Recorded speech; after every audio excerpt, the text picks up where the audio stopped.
Hello and welcome to the JSA Studio. I'm your host, as always, Nathan, and today I'm coming at you with the final video in my 2024 Michigan football series. Today we are going to be talking about Sherrone Moore, as well as the expectations that I have for the first year of his leadership and direction for this football program. And now with the intro done and out of the way, there's only one thing left to say, and that's to ask you to like, comment, and subscribe.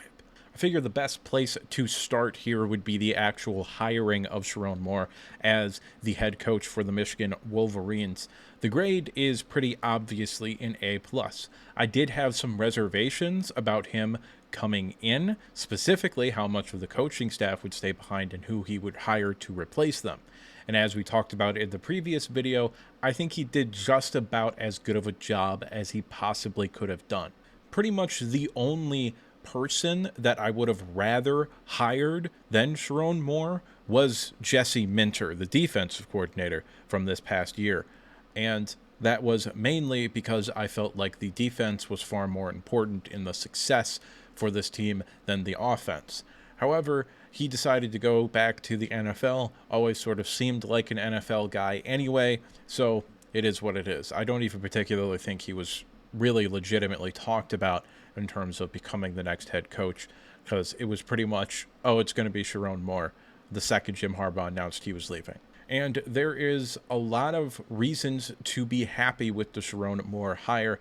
Big Ten Media Days have been going on the past 2 days. I'm recording this on Thursday, so he actually gave a speech and had his press conference today. And when you listen to him talk, there's a lot to like. He says all of the right things. I believe in him as a leader of people and also as someone that knows how to identify coaching talent. It remains to be seen if he can develop that talent into coordinator and play caller level, but I believe there's a lot of reason to be optimistic about that.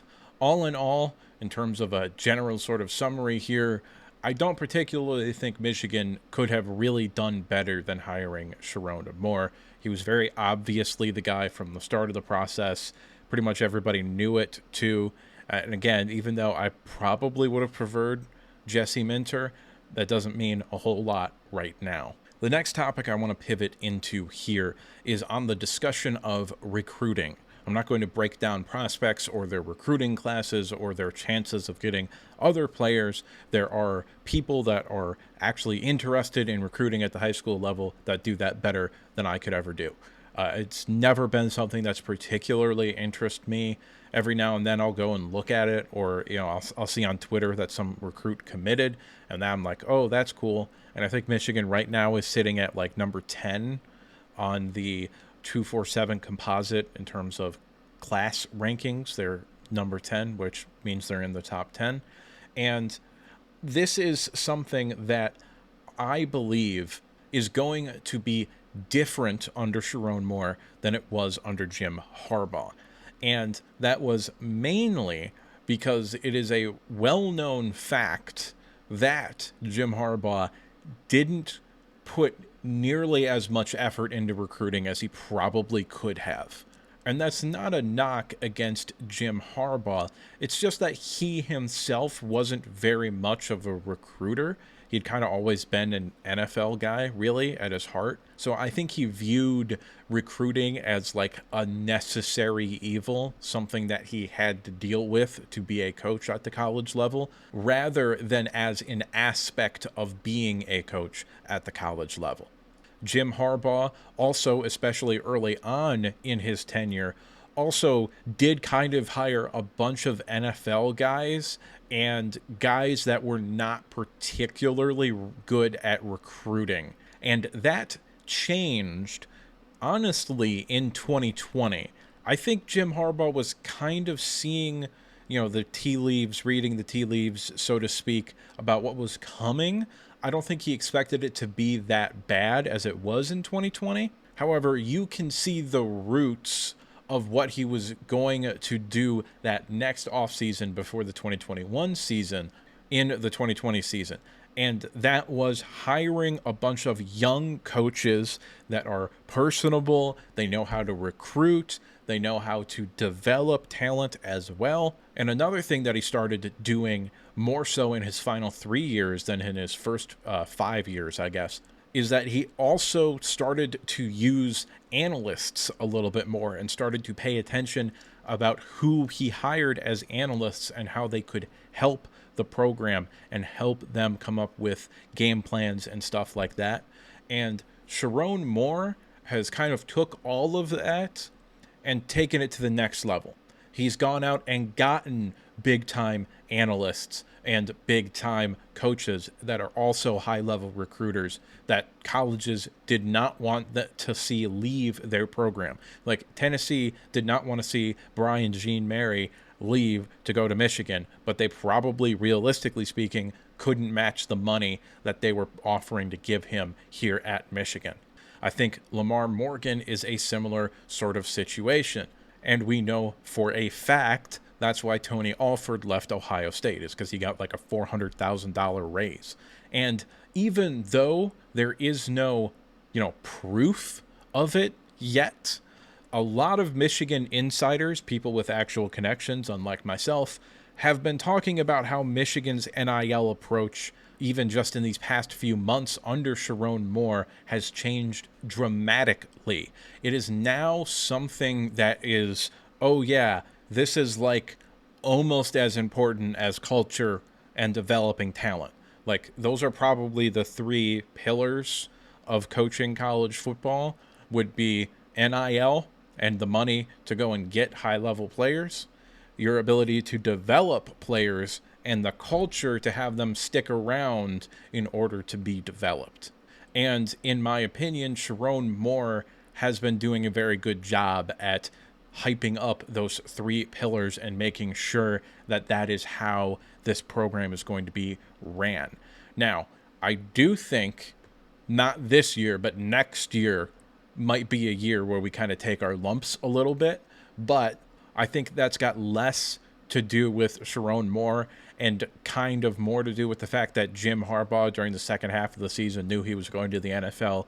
And it's not that he didn't put in the effort, but it was like in the back of his mind, he was thinking about, oh, I'm not going to be here next year. The next aspect of Sherrone Moore that we need to talk about here is coaching. And I think in game, during the 4 games we saw him be the head coach, the third game of the season, and then Penn State, Maryland, Ohio State, I thought he did a good job. I think the fact that Penn State, Ohio State, and Maryland were all close games, even though Michigan kind of pretty much controlled all of those games, if we're going to be honest with each other, they were still close games that if 1 or 2 breaks had happened in the other team's favor, Michigan easily could have lost in that case. And I got to be honest with you, I don't think he made an incorrect decision in terms of in-game coaching that head coaches make, meaning I'm not going to be calling plays anymore this year, so that's not my decision. And when we're talking about being a head coach, generally it's about, oh, cool, do we go for it or do we kick a field goal? What defense are we going to plop out there? And occasionally you step in and say, this is the defense we're going to run, or this is the play call that we're going to go with, or let's get this guy on the field and do this. So occasionally you'll see stuff like that. But for the most part, as the head coach, you're normally speaking just kind of there to be the leader and to make the decisions that nobody else wants to make. And Sherrone Moore showed a nigh flawless ability to make those decisions during the games in which he was a head coach. Not throwing the ball was the correct coaching decision against Penn State. And I'm going to be honest with you, I don't know if Jim Harbaugh would have made the same decision. We don't know. But the only way that Penn State was going to score against that Michigan defense that day was going to be when Michigan stopped playing press man or press coverage, which was how they scored their last touchdown to get to 15 points. Or if we handed them the ball in plus territory coming off of a turnover. So Sherrone Moore said, I know Blake Corum's not going to fumble. And if I'm being honest with you, I don't even know the last time Blake Corum fumbled in a game to begin with. So making that decision was the correct decision. And I'm just going to run the ball 3 times. If we get the first down, cool, I get to run the ball 3 more times. And the one time that he decided to go hard play action pass, it ended up being a pass interference, which put Michigan in plus territory. And in all honesty, it was kind of a similar thing with Maryland as well. They got the lead.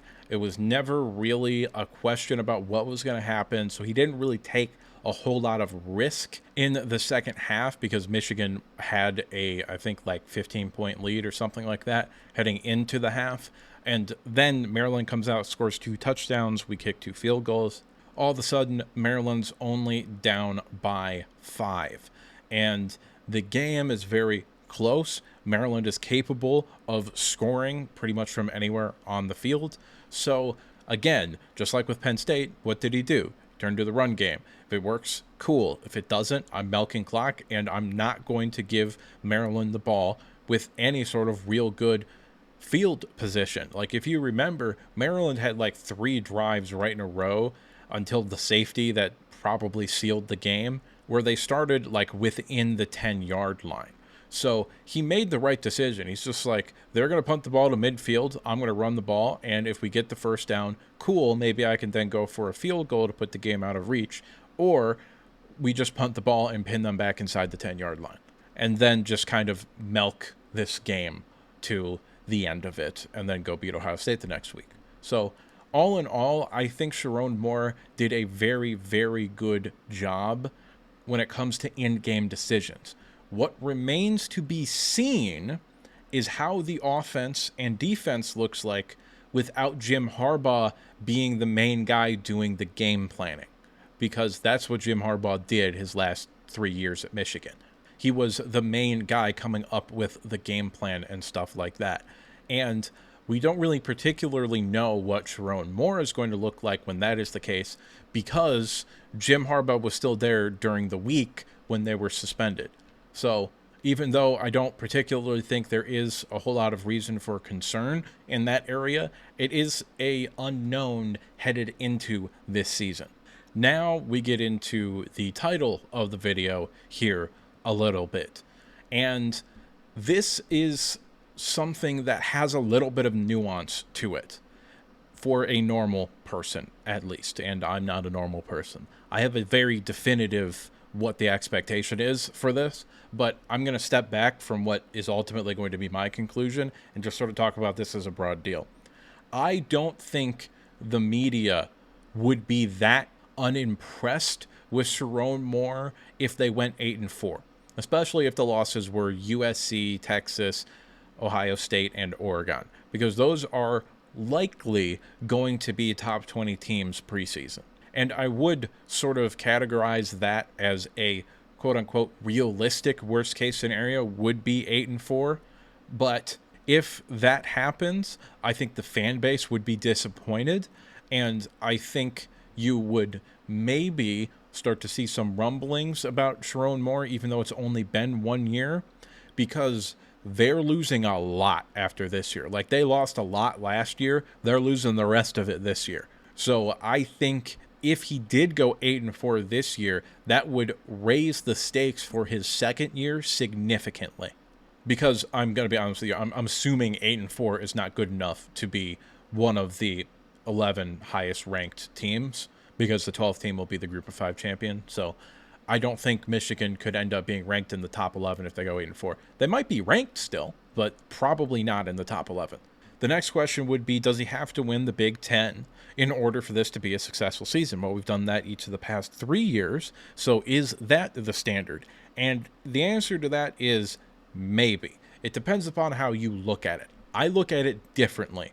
My expectation for this team is win-based, not necessarily accomplishment-based. Although in order to get to the win total that you need to get to, you do have to be somewhat accomplished. Some other people would say 10-2 if you end up beating one of Texas, Oregon, and Ohio State. Then that's a successful season. You're likely looking at being ranked inside the top 8 or maybe 7 or 6. Maybe you get to host a game. Who knows? And yet, even still, there are some people that say you beat Ohio State or you don't, and that's the only thing that can make a season good or bad. And generally speaking, I'm not on that hype train in terms of you have to beat Ohio State in order to have a successful season. I don't think that's true.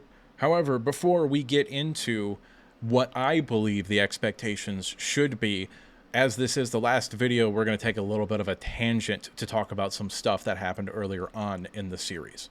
Floating across the screen as I talk over this is a graphic that I made. Actually, it's 4 graphics that I made talking about how you guys are ridiculously stupid to think that Alex Orji couldn't throw for 200 yards a game, because that was the general consensus in the comment section.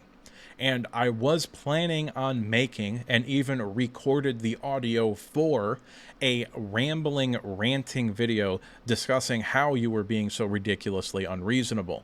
And in all honesty, dumb. Flat out and straight up. It's a moronic take. However, I decided against making that emergency video upload for 2 reasons. Number 1, I recorded it very late at night after I came home from work, and then went to bed and slept on it. But the actual main reason why I didn't bother uploading that was twofold. Number 1, that video, as we speak, is currently sitting at 8,000 views and a 93% like to dislike ratio. So of all the interactions with the video, 93% of them were likes. Now, if you watch the comment section, you'd think it was the worst video ever put on YouTube. And that like to dislike ratio was one of the major reasons why I didn't bother uploading this video. Because people are not likely to sing praises in the comment section. Instead, the type of people that are going to be motivated to comment on a YouTube video are going to be people that are pissed off. So I understand why comments typically end up being negative. However, the main reason why I didn't actually upload this video was that I came to a somewhat violent realization. This realization shook me to my core. I am not going to take criticism from the comment section or from your comment in particular, because you are not the type of person that I would ever ask for advice. And if you are not the type of person that I would ask for advice, then your criticism is not worth taking seriously. So if you want to scream into the void, go for it. You won't hear me reply. The expectations that I have for the University of Michigan is 11 wins. That is my expectation. That will be my expectation for this program until such a time that they miss the 11-win mark for 3 straight years, in which case I will then have to reevaluate what the Michigan football program is. Getting back on track here, the main reason I chose 11 wins is pretty simple. A good coach running a good football team can get to 10 wins fairly easily. However, 11 wins, historically, is the dividing line between a good coach and a great coach. During Nick Saban's tenure at Alabama, even in the down years, they still got to 11 wins. During Urban Meyer's tenure at Ohio State, even in down years when everybody knew they weren't actually competing for a national title, they still got to 11 wins. If you look at Oklahoma under Bob Stoops and then Lincoln Riley, it's the same thing. Even years where they clearly weren't at their best, most of the time they still made it to 11 wins. And Michigan is now on par with those programs. Therefore, my expectations for this team is 11 wins. And that can come a variety of different ways. It can come from going 12-0 in the regular season. It can come from going 11-1 in the regular season. Or 10-2 in the regular season. Then you make the playoffs and win your first game. Now you're at 11 wins. Or, hypothetically, it could come from going 9-3, backdooring your way into the playoffs, and miraculously winning 2 games. Will Michigan get to 11 wins this year? I don't know. I don't particularly want to go through the schedule and predict wins and losses. I learned my lesson from last year, where I predicted every single Big Ten team's record. And not only was I not particularly very good at predicting that, I also put a lot of effort into that video. It was like an hour and 50 minutes long, and it got like 50 views. So I don't particularly see very much of a reason to do something like that again. And now, with the Michigan football series done, what am I doing next? And the answer is, unlike last year when I kind of talked about college football as a whole, I'm going to hone in on the Big Ten this year. And we're going to go team by team and talk about most, if not all, of the Big Ten teams. And starting off, we're going to do Ohio State. And I have the second most amount of stuff when it comes to Big Ten teams to talk about with Ohio State. So Ohio State will have two videos, one on Monday and one on Wednesday. One where I break down the offense on Monday and the defense on Wednesday. So if you want to know what I think of Ohio State, go ahead and subscribe and make sure you turn on the bell for notifications so you won't miss it. Because what do I know? I'm just some asshole on the internet giving you his opinion. It's at this point I'd like to ask you to like the video if you liked it, subscribe if you want to see more content like this, and if you disagree with me at any point, or you just have something to say, go ahead and drop a comment down in the comment section below. And now with the outro done and out of the way, there's only one thing left to say, and that's that I'll see you next time.